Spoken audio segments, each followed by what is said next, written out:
Bonjour, table ronde sur influence de l'histoire et des traditions dans l'évolution et la pratique contemporaine de la franc-maçonnerie.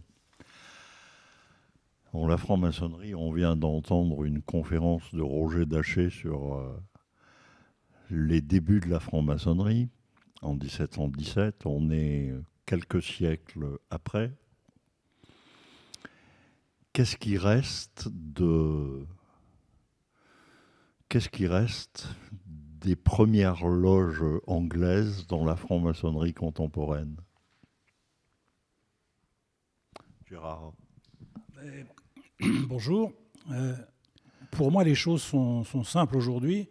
J'ai envie de les récapituler avec 4 dates qui me semblent avoir marqué d'une façon indélébile la maçonnerie aujourd'hui. La première, c'est 1773, lorsque la première obédience change et de nom et de pratique. Elle devient le Grand Orient de France et elle change considérablement ses méthodes de travail, notamment l'élection des vénérables. Deuxième date, 1877, c'est-à-dire la fin de l'obligation de croire en Dieu, qui provoque évidemment le schisme toujours permanent aujourd'hui entre les réguliers d'une part, derrière la GLUA de Londres, et d'autre part la maçonnerie libérale adogmatique. La troisième date qui me semble fondamentale également, c'est 1886, lorsque la réforme amiable du rite français au Grand Orient de France intervient comme un changement de paradigme de la franc-maçonnerie, où désormais on ne travaille plus dans un au-delà, mais dans le souci d'améliorer l'humanité, c'est-à-dire ici et maintenant. Et puis la quatrième, et peut-être pas la dernière, date des 2011, c'est-à-dire la décision de pouvoir initier des femmes au Grand Orient de France et d'affilier des sœurs, ce qui fait entrer, me semble-t-il, l'obédience dans à la fois l'universalisme et l'oriente définitivement dans la voie de l'émancipation de l'homme et de la société. J'ai envie de poser la même question à chacun d'entre vous. Pour toi, Christian, qu'est-ce qui reste de la franc-maçonnerie des origines dans la pratique actuelle de la franc-maçonnerie ou des francs-maçonneries en France? En fait, c'est une question très vaste et je pense que aujourd'hui, la franc-maçonnerie, elle puise dans des sources multiples et c'est d'autant plus qu'elle a plusieurs obédiences qui ont chacune leur particularité.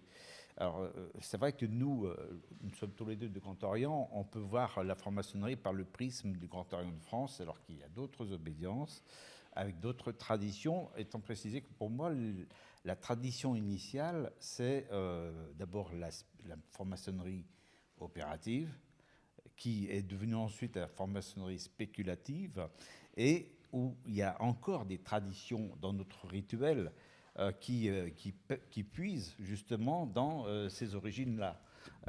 L'origine des tailleurs de pierre, des bâtisseurs de cathédrales ensuite, et puis aussi les emprunts bibliques qui restent encore dans nos rituels et qui font partie de notre tradition maçonnique. Tout cela, à mon avis, ça demeure encore. Et à cela s'ajoute, avec le siècle des Lumières, 18e siècle, je dirais un terreau fertile pour le développement de la franc-maçonnerie dans l'esprit des Lumières.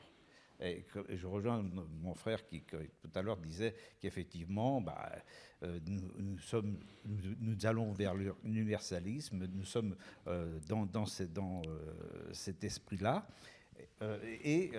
On est très fort marqué, à mon avis, par le siècle des Lumières. Ce n'est pas nous qui avons été à l'origine du siècle des Lumières, c'est le siècle des Lumières qui a permis à nos obédiences, à nos loges précisément, de s'asseoir sur des fondations, sur des fondements liés aux droits de l'homme, à l'esprit critique, à l'émancipation des hommes et également au souci du progrès matériel et intellectuel. Cela demeure encore. Ensuite, il y a eu des évolutions.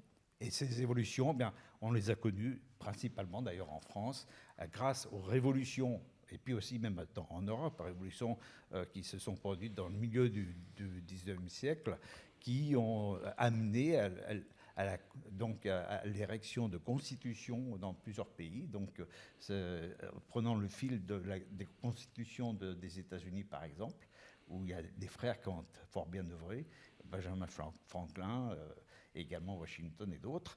Et donc, tout cela a amené, je dirais, un ferment pour nous, pas seulement le Grand Orient, mais principalement, c'est vrai, le Grand Orient avec la Troisième République, eh bien, ces réformes sociétales et sociales qui pèsent encore chez nous, qui ont encore du poids, telles que l'école publique, les laïques obligatoires, la liberté de la presse, et puis aussi la laïcité. Et donc tout cela, ça existe encore, et c'est nous qui sommes à l'origine de cela, mais en s'inspirant de l'esprit des Lumières.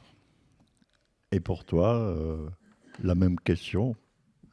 Qu'est-ce qui reste de la tradition et de l'histoire dans la pratique contemporaine de la franc-maçonnerie? Merci beaucoup. Oui, on ne peut parler que de ce que l'on connaît. Je ne connais Et encore, que... c'est pas sûr. Je ne connais que ce qui est en pratique dans mon obédience. Tu appartiens à quelle La obédience? Grande Loge nationale française. Et donc, dans cette obédience, nous pratiquons 6 rites. Et nous les pratiquons autant que faire se peut dans leur pureté, c'est-à-dire dans leur version d'origine. C'est-à-dire, évidemment, le rite écossais rectifié qui a fondé notre obédience en 1913. On pratique les rituels tels qu'ils ont été fixés par Jean-Baptiste Villermoz au convent de Wilhelmsbad à la fin du XVIIIe siècle. Le rite français tel qu'il ressort du régulateur du maçon de 1801. Le rite écossais ancien et accepté tel qu'il a été fixé en 1804. Le rite émulation de 1813 qui nous a été apporté par la Grande Loge unie d'Angleterre. Et puis 2 autres rites dits d'oralité qui sont des rites anglo-saxons, qui sont le rite standard d'Écosse qui, lui, connaît évidemment quelques variantes puisqu'on sait bien qu'en Écosse, chaque loge a son rituel. Et enfin, le rite York, le rite américain, qui, contrairement à ce que beaucoup de frères prétendent, reste le rite le plus pratiqué dans le monde. C'est le rite York. Voilà. Et souvent, ceux qui pratiquent le rite écossais ancien accepté s'imaginent que c'est le rite le plus pratiqué. Et non, ce n'est pas le cas. Voilà, donc à la Grande Loge nationale française, nous croyons en Dieu et nous pratiquons les rituels tels qu'ils ont été créé à l'origine avec tout ce qui peut tourner autour de la conception de Dieu, de la divinité, du sacré, de la spiritualité. Et évidemment, comme vous le savez, nous nous interdisons toute approche sociétale ou politique. Donc vraiment, on peut dire que dans la pratique moderne, nous restons très fidèles au texte d'origine, ce qui d'ailleurs déroute beaucoup les candidats, souvent, les candidats à l'initiation, avant d'être néophytes, quand ils sont encore candidats, et notamment au rite français, puisqu'on a 2 frères du Grand Orient, et que nous les recevons, et que là, ils ont un bandeau sur les yeux, et que le Vénérable leur pose 15 ou 16 questions. Elles sont formulées dans un français du XVIIIe siècle, qui fait que souvent le candidat a un petit peu de mal à comprendre la formulation, et qu'on est obligé parfois ou de reformuler, ou de reposer vraiment la question plus calmement pour qu'il arrive à comprendre ce langage du XVIIIe siècle. Mais donc, on est dans une pratique très fidèle à la maçonnerie des origines. On n'a pas bidouillé les rituels. Alors, cela dit, à la Grande Loge nationale française, on a créé un rite écossais ancien accepté dit 1802. Bon, mais on ne peut plus créer de loge à ce rite. Mais à une époque, oui, on avait fait ça, on avait voulu créer un rite de toutes pièces. Il faut le reconnaître. Hein. Mais aujourd'hui, ça n'est pas le rite officiel de notre Grande Loge. Il y a des dizaines d'obédiences en France. Il y a aussi des dizaines de rites. Qu'est-ce qu'ils ont, à tel point d'ailleurs qu'on parle de plus en plus souvent des francs-maçonneries? Qu'est-ce qu'elles ont de commun, ces francs-maçonneries, Gérard? Une fois éliminé le problème de croire en Dieu ou pas, qu'est-ce qu'elles ont de Essayons commun? de faire comme si cette question ne se posait pas. Non, mais elle se pose. Mais oui, elle se pose. Elle se pose parce que peut-on, en permanence, décider de devoir se référer à une transcendance pour penser? Peut-on ou doit-on s'imaginer qu'il serait nécessaire de maintenir la maçonnerie en acceptant de ne pas bidouiller, comme dit notre frère avec élégance, les rituels, et de rester fidèle comme si la maçonnerie était un mausolée? Non, la maçonnerie, elle est vivante. Et parce que la maçonnerie est vivante, elle peut développer et prendre en compte ce que s'interdisent les frères de la GLF, et je les respecte, c'est leur choix, mais ce n'est pas le mien. Moi, j'ai envie d'être utile au développement de la société, j'ai envie d'être utile à l'émancipation de l'homme et de la femme simultanément. Et puis voilà, je pense que ce qui est important, lorsqu'on se reconnaît, ce que ne font pas les frères de la GLNF à notre endroit, puisque nous ne sommes pas, pour eux, des frères. Vous ne nous recevez pas On dans ne va vos pas travaux. rentrer dans un débat. Vous ne nous... oui, encore. Oui, mais c'est la même chose. Vous ne recevez pas non plus les sœurs, parce que vous ne les reconnaissez pas. Gérard, évitons d'entrer dans Oui. un débat théologique. Je Oui. voudrais revenir au sujet Oui. tel qu'il nous a été posé. Oui. Je présente mes excuses les plus plates et les plus sincères. Et si je demande, est-ce qu'il y a quelque chose de commun entre ces différentes obédiences et ces différents rites? Est-ce qu'il reste quelque chose de commun? Oui, oui, bien sûr. Le fait de ne pas, comme disait Descartes, qui faisait pour lui le malheur de l'homme, mais on brave l'interdit, on accepte de sortir de sa chambre pour agir, pour réfléchir. Et s'il y a quelque chose qui, moi, me paraît commun, ce qui est une lumière d'espoir, c'est qu'à un moment ou à un autre, que l'on croit en Dieu ou qu'on ne croit pas, ou plus exactement qu'on oblige à le croire pour être ou pas, il reste cet attachement qui me paraît essentiel à l'humanisme.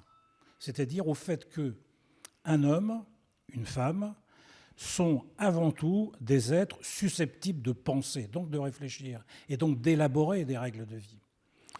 Moi, ça n'est pas à cela que je pensais, mais tu vas aller dans mon sens ou pas.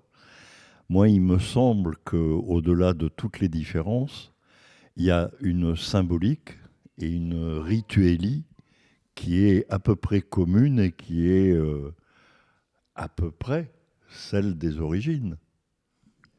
Qu'en penses-tu? Ça rejoint ce que je disais tout à l'heure au tout début, c'est-à-dire qu'effectivement, le rituel est inspiré notamment des tailleurs de pierre, et on retrouve justement dans toutes les obédiences, dans tous les rituels, cette référence à l'art de construire, symbole lié aux outils de la construction, qui d'ailleurs, sur le plan intellectuel, se marie très bien avec ce qui est utilisé matériellement avec ces outils.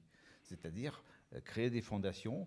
Quand on veut construire une maison, un temple, il faut que ça soit sur des bases solides.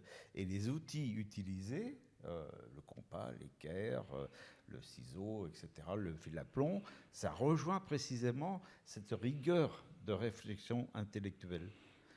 Et on l'a gardé je pense, dans tous les rituels de quelque obédience que ce soit. Et c'est là qu'effectivement, il y a ce point commun entre toutes les obédiences. Alors après, il y a le problème de la référence à la Bible. Le temple de Salomon, je pense que tout le monde ici y fait référence. C'est symbolique. Les 4000 ans de création de l'humanité, c'est aussi symbolique. On sait très bien que ça ne correspond pas à la réalité, mais c'est une référence à la Bible en tant que telle.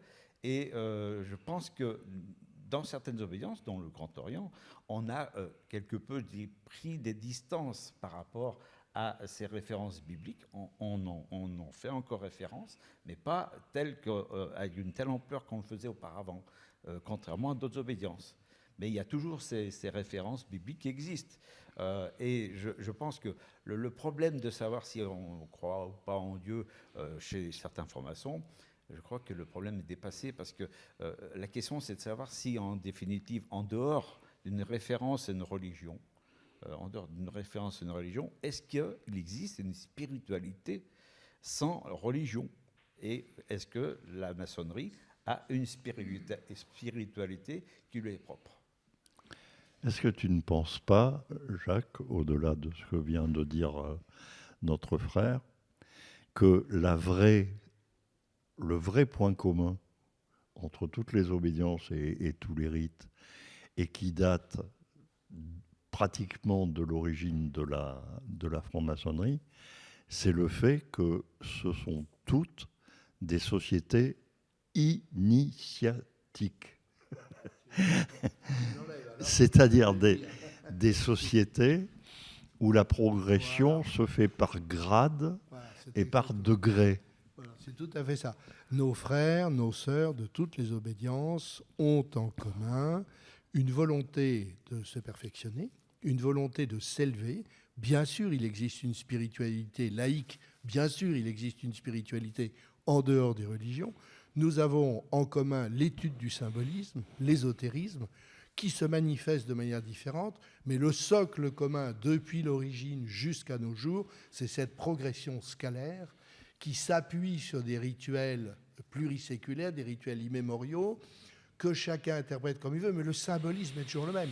Le symbolisme des outils restera éternellement le même pour tout le monde.